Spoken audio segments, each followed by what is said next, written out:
Ito na ata yung pinakamalaking apple snail na nakita ko sa buong buhay ko. Hi guys, Vince here and welcome back to Drip. Kasalukuyang tinitake down ko na itong pond natin.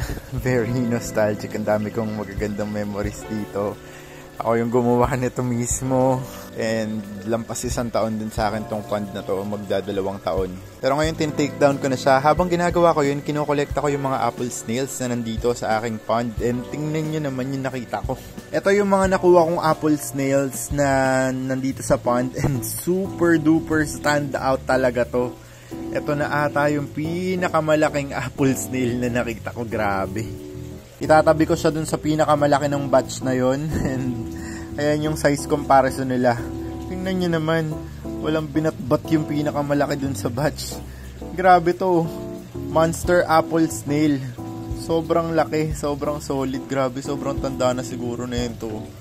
Ayan. Ibabalik natin siya dyan. And doon natin siya ilalagay sa ating drip plant box. Trivia guys, alam nyo ba na yung very first video ko dito sa TikTok is about dito sa pond na to.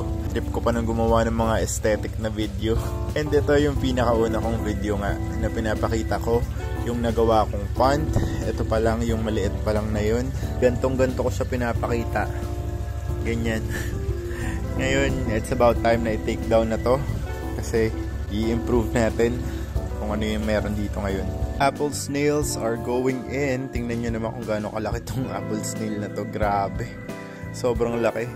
Monster apple snail siya. Ayan yung size comparison niya. Katabi niya yung mga pinakamalalaki na dun sa batch. Pero tingnan nyo naman yung size niya. Grabe.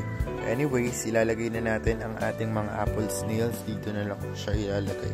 Para makapag-explore sila dyan. Sobrang bigat niya. Hala, nalaglag na siya.